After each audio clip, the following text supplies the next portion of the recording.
Hi there. I'm out the greenhouse and I have decided to try to make fodder. I've been seeing some videos on it, so I thought, well, I'm going to try it.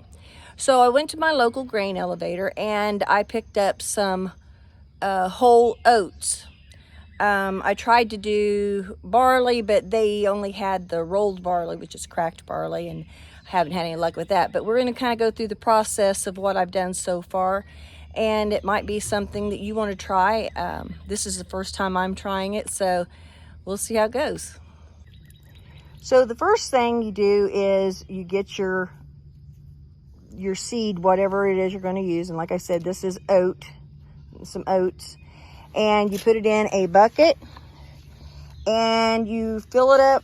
Well, you don't fill the whole bucket up with water, but you want the water to be above the seed, and you leave it overnight, is what they tell me. And then after overnight, then you're going to place the seed into some kind of a pan. You do not have to have dirt in it. This one happens to have just a little bit of dirt, but you want something that is going to spread the seeds out. You're going to drain the water from what you have, and then you're going to spread the grain out, and then you're going to water it, some in the morning, some in the evening, until you've got what you want. Okay, so now I've got my oats spread out into 2 different trays. I didn't want to do too much. You don't want it to be too thick, because if you do, then some of your seeds are going to get moldy. So I've got it into 2 trays. They're still damp. And then this evening I'll have to add some more water to it, because you do want to keep it moist. So I've had a tray going now for,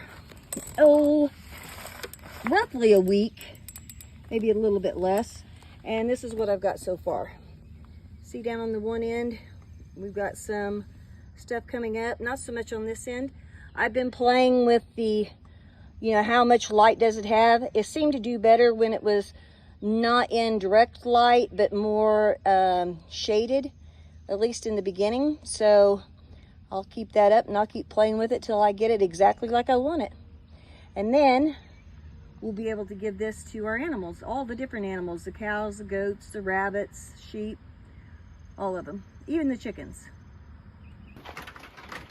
Well, here's an update on the fodder. This is my second round, and with this one here, I kept them covered for quite a while so that the seeds would start sprouting. This one, you can see that it's not doing as well on the side. I'm not sure why, unless it was holding too much water there and maybe damaging the seeds, but it's a learning process. But you can kind of see I've got it growing, and should be able to give that to the animals before too long. I'm hoping it fills out more. Here's some more of the fodder. I already gave 1 batch to the animals. Still having to work with the idea of it. I don't know if maybe some of my seed's not good, or maybe water sits on one side and is damaging it. I got my next batch going. As you can see, that it's starting to come up, and I'll play with it for a while to see if it's going to be worthwhile. I may have to find better seed than what I've got and just play around with it, but maybe it will help out our farm. We'll just have to wait and see. We hope you enjoyed watching Chamberlain Family Farms. You can contact us at chamberlainff@gmail.com. You can also check us out on Facebook, Chamberlain Family Farms. We hope you enjoyed. Please like and subscribe.